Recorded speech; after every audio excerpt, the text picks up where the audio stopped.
Pessoal, dá uma olhada aqui nos meus resultados trabalhando pela internet. Olha só as comissões que eu tô ganhando todos os dias aqui na minha conta. Olha, de vários valores. É o dia inteiro caindo essas comissões na minha conta. Quer aprender como que eu faço isso? Então clica no link na descrição desse vídeo que eu vou te ensinar exatamente como que eu faço. Muita gente me pergunta como eu faço para ter resultado todos os dias pela internet. E olhem isso. 4.015 vendas. Tudo isso em apenas uma semana sendo aluno do João. Fala galera, beleza? Dá só uma olhada nesses resultados. Um mês trabalhando em casa, usando apenas o celular. Você também pode fazer isso. Quer saber como? Então clica no link na descrição desse vídeo que eu vou te ensinar.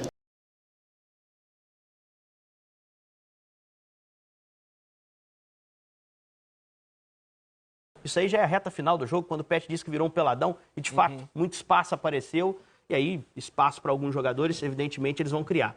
Mas eu acho que faltou, por exemplo, do Santos, Sanches e Soteldo, duas referências técnicas do ano passado, muito abaixo. E do ponto de vista técnico, o Soteldo está jogando na dele, o Sanches está jogando na dele. Não houve nenhuma mudança de posicionamento. É evidente que tem mudança de funcionamento de time, e aí eles vão ter que se adequar. Mas o Soteldo pegava a bola para individualidade e não conseguia colocar. Não conseguia imprimir. Soteldo mais pela direita, no passado teve mais pelo lado esquerdo. Mas... E, aliás, talvez se teve um problema do Gesualdo hoje foi não interpretar, principalmente o início de jogo do Gabriel Menino, instável, com dificuldade de encaixar a marcação e trocar o Soteldo de lado. Eu acho que ali nos primeiros minutos... O Felipe Jonathan já conseguiu fazer algumas boas ações no primeiro tempo, depois parece que saiu machucado, queixando-se no dor no tornozelo. E tem Libertadores, então sempre teve essa preocupação. Aí a Santos caiu no segundo tempo porque entrou com 3 zagueiros. Aí já deixou de jogar. Passou o Luan para a esquerda, entrou com o Luiz Felipe no lugar do lateral. Enfim, assim, ele precisou dar uma prendida no time ali também. Acabou prendendo demais. Pituca jogou pelo lado esquerdo, jogou com 3 zagueiros, Pituca como ala, mas fechando. A saída do Pituca também, para mim, não foi uma saída correta. Ele fazia um bom jogo, apesar de não estar jogando tanto na posição dele, de ser o primeiro homem, que acho que era a melhor posição que foi encontrada por ele pelo Sampaoli. Mas acho que foi um clássico que acabou ficando devendo bastante, assim.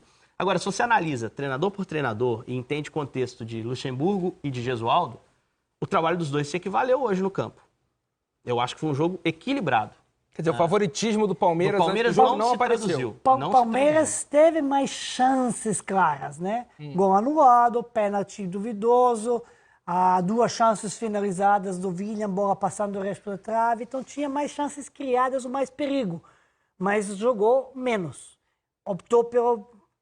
No primeiro tempo, 100% optou pelo contra-ataque que não encontrava, que a Santos não errava tanto. No segundo tempo já foi para lá, para cá. Você dividiu o campo, contra-ataque, defesa, mas virou peladão. Mas acho que o Palmeiras pode jogar mais, deve jogar mais. No primeiro tempo, inclusive, se a gente for pensar em Rafael Veiga e Luiz Adriano, os dois muito abaixo. Pouca participação no jogo. O Palmeiras que entrou até com meio campo com Bruno Henrique e Zé Rafael por dentro. Não tinha ali um primeiro volante, um cara mais de marcação. Todos sabem jogar. Aí a leitura boa. No intervalo, o professor trocou os dois. Exatamente. E entrou com o Rony e entrou com o Verón. O time e aí mudou, deixou muito rápido, muito ligeiro, criou mais perigo. E aí, por outro lado, quando vi que saíram o Alisson e o Felipe Jonathan, estranhei. Digo por quê? Aí depois veio a informação que os dois sentiram um pouco. Aí tudo bem, aí tem que isentar o treinador, porque aí eles sentiram, machucaram, não tinha o lateral esquerdo no banco, esse é o problema do Santos, que não tem. Aí improvisou com o terceiro zagueiro. Agora, isso que você falou do Lucha é o que vários jogadores que já jogaram com ele falam. Poucos técnicos sabem ler o jogo no intervalo e mudar a partida como o Luxemburgo. Mas ele sabe escalar mais para depois corrigir. Tem isso também, né? Tem também. Não, ele é bom, mas às vezes começa a inventar. Hoje não inventou, hoje fez direitinho. A escalação, no meu ponto de vista, foi boa, mudanças foram boas. Também no segundo tempo viu que tinha como o Santos deixou de jogar, começou a contra-atacar, mas espaçou o time. Será que estava calor, que estava cansado o time, mas espaçou o time muito e construiu muito pouco no primeiro tempo, deixou muito a Santos à vontade. Sobre a escalação, o Luxemburgo deixou muito claro que o início do Rony no banco foi uma opção dele. O Rony está pronto fisicamente para jogar, talvez até mais que 45 minutos, que foi o caso de hoje. O Luxemburgo deixou uma opção minha, vou utilizá-lo no segundo tempo hoje, e ele pôde colocá-lo exatamente no intervalo. Até deu azar para poder interferir mais no jogo, porque o Vinha sente um problema logo no início da segunda etapa. Então ele queima a última, botando o Diogo Barbosa, que estreou na temporada. Estava, inclusive, especulado para sair, falou-se em Botafogo, que descartou, o São Paulo também teve interesse. Mas é um lateral que hoje seria o terceiro do elenco, talvez, né? Com o Vinha, para mim, titular, o Vitor Luiz como a primeira opção. Hoje ele deu alguns minutos ao Diogo, que entrou mal no jogo, mas depois conseguiu se assentar na partida. Mas foi um jogo que ficou devendo muito, assim. Acho que quem foi ao Pacaembu hoje saiu um pouco frustrado pelo que poderia. E a lição que a gente tira é que talvez o Santos do Gesualdo não esteja assim tão mal. Porque fez um jogo mais igual do que se esperava, talvez, contra o Palmeiras do Luxemburgo. Segundo clássico do Palmeiras do Luxemburgo, segundo empate, já tinha tido um 0-0 não muito bom contra o São Paulo, lá em Araraquara. E o Santos, para mim, uma evolução muito clara em relação ao último clássico que fez contra o Corinthians, que foi um jogo muito condicionado também, um gol muito cedo que o time tomou. E aí talvez tenha pesado muito naquela partida na Arena. Antes da gente mostrar os lances com mais calma, o bom desempenho do Santos no primeiro tempo de hoje, apesar do resultado não ter vindo, vocês acham que alivia um pouco a pressão no Gesualdo? Acho que se deveria, pelo menos, né? Depois tinha que fazer 2 mudanças, mudou o time com 3 zagueiros, não tinha outra opção, aí não tem como colocar na conta dele. Mas talvez o Palmeiras ajudou, porque o Palmeiras deixou eles jogarem. O Palmeiras voltou com uma linha defensiva muito baixa, procurando os contra-ataques que não encontrava, os contra-ataques. Mas foi bem, principalmente pelo lado esquerdo, criou algumas chances, cruzamentos, teve uma jogada bonita do Felipe Jonathan que deu uma caneta, entrou por dentro. O Gabriel teve um chute de Soteldo, não acertou bem, mas teve muito mais volume do que o Palmeiras. O Palmeiras procurava contra-ataque e não achava. No primeiro tempo, sim, 35 minutos, 37 minutos, o Santos, dentro do esperado, foi melhor, e concordo com o comentarista que estava falando, melhor apresentação do Santos no ano. No primeiro tempo. O segundo já não. O segundo foi abaixo. O segundo foi do Palmeiras ou no segundo os dois jogaram mal? Não é que tecnicamente errava muito passes. De contra-ataque, de último passe, de saída da bola. Saída de bola, claro. Muito. Os dois, finalizações também. O William até que teve uma finalização por fora, outra foi grande defesa no gol do Rony, que impedimento que o... Acabou tirando. E o lance polêmico também do o Everson pênalti. Pegou, né? Do pênalti que na visão da nossa central deveria ter sido marcado. Vamos ver os lances aí, Henrique. Já que você deu a deixa, temos aqui separados o Santos pedindo pênalti. Aí. A caneta do Felipe Jonathan. Do Gomes com o Sacha. Isso. Né? A bola é cruzada. Aqui... É o tipo de lance difícil, porque tem uma bola dividida. A bola está dividida. O Sacha teve medo e pulou. Mas se o Sacha fica de pé, seria pênalti claro. Mas não configurou a rasteira, então? Porque ele pula pulou. Na hora. Se ele fica aí, dominando a bola e fica o que os gols... Eu acho que dar bola dividida. Assim. Vassoura. Os dois aí. foram na bola para tentar jogar assim, não acho que... Não, pulou. Concordo contigo. Ele pulou. Não foi para dividida, na minha visão. Faltou malandragem aqui, aguentar o tronco. O próprio Sacha reclama pouco. Lembra do Ramon do Vasco? Do Vasco. Que meu parceiro jogava. Ele sempre fazia isso. Botava a pé na frente do marcador. Marcador caía nessa toda hora. Era o melhor que fazia isso. Bota a pé na frente e corpo. Por isso que a Cássia Eller cantava, eu só peço a Deus um pouco de malandragem. Isso. Tá vendo? Exatamente. E vamos ver o lance... Mas não sou criança, não. Os lances do Rony, que a bola bateu na mão do Pará na área, e o Rony pediu pênalti, depois o gol dele é anulado. A gente já viu o en passant nos melhores momentos, mas vocês podem analisar com mais calma agora, Henrique.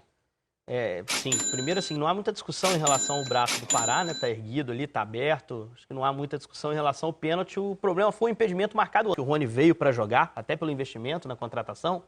Dudu aberto de um lado, com o Rony do outro e o William mais centralizado. O Luiz Adriano, que para mim corre um risco maior de perder um lugar no time. Mas Dudu pode jogar aqui, centralizado também. O Verón Como entrou, foi o Dudu foi e Verón, um garoto que está buscando passagem. Por que não? O William também pode abrir do lado e fazer mais ofensivo. Mais ofensivo que melhorou. Claro, só que não pode espaçar o tanto time, que chega na frente com 4 e os 6 atrás não saem. Aí que não pode acontecer. Vamos ouvir o professor falando do Rony? Você que é moleque, preste atenção. Gostei da entrada do Rony. Ele não é o Rony que nós conhecemos, mas com certeza ele vai crescer. Se eu contratei ele pelo Atlético por uma situação, se eu mudar ele aqui, eu estou sendo um cabeçudo, né? Então tem que aproveitar em cima das características dele.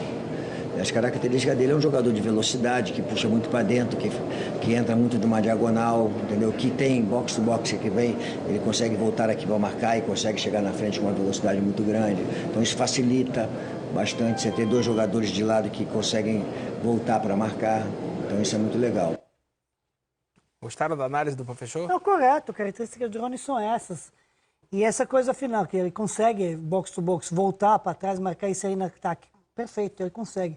Mas será que a zaga consegue sair? Quando perder Rony e bola não finalizar, fica um espaço, o que aconteceu no segundo tempo. Porque isso deve ser corrigido, pelo menos durante o ano, né? Acho que o professor vai ver isso. Eu acho que, assim, minha ideia de time, pelo menos pro Palmeiras, bate muito com o que o Luxemburgo disse ali. De ter 2 caras rápidos abertos. Ele vai ter o Lucas Lima para entrar nesse time ainda por dentro, que é um cara que o Luxemburgo confia muito, tem dado seguidas chances, acredita que ele possa ser um armador, um cara do passe. Ainda tem um Zé Rafael que chega bem à frente, se ele optar por ele como um segundo homem. Tem o Ramires com a característica um pouco diferente, se ele optar por ele como um segundo homem ou como um primeiro alternando com o Bruno Henrique. Eu acho que o Palmeiras tem opções e com o Rony fica mais forte, fica mais rico ainda esse ataque. Só acho que não pode tirar o William do time. O William é muito perigoso, é um cara que hoje mesmo no Clássico apareceu com finalizações boas, né? É um cara que vive um momento muito bom. Acho que se tem que sair alguém, nesse momento, na minha cabeça, seria o Luiz Adriano. Pensando numa configuração de frente para o Palmeiras. O William costuma ser o jogador de melhor custo-benefício no futebol brasileiro, né? Costuma ser não, já é Oscar de coadjuvante todo ano, né? Há uma década já é. Cara, Incrível, né? assim, ele aparece mesmo pro cenário nacional no Corinthians de 11, que é campeão brasileiro. Aí ali ele vai muito bem, vai para a Ucrânia e volta ao Brasil, trocado pelo Diego Souza. Uma negociação que o metalista da Ucrânia queria o Diego e o Cruzeiro enxergou no William ali uma possibilidade de trazer um cara para encorpar o elenco. E no Cruzeiro ele barra o Dagoberto, que era o titular aberto. E se torna um cara importante nos anos de Cruzeiro.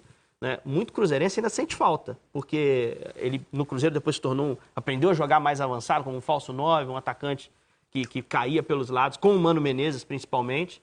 Sempre foi muito útil. É um cara que te dá essa versatilidade na frente, que volta, te ajuda a marcar, que tem muita entrega pelo time. Acho que é um jogador bem interessante. Inteligente. Eu lembro que naquela época que o Palmeiras começou a comprar, investir mesmo, ele... Cara, desde a última vez que você me viu, eu continuo recebendo comissões aqui no meu celular todos os dias, o dia inteiro. Dá uma olhada aqui. Você também podia estar recebendo essas comissões. Quer aprender como que eu faço? Clique no link na descrição desse vídeo que eu vou te ensinar.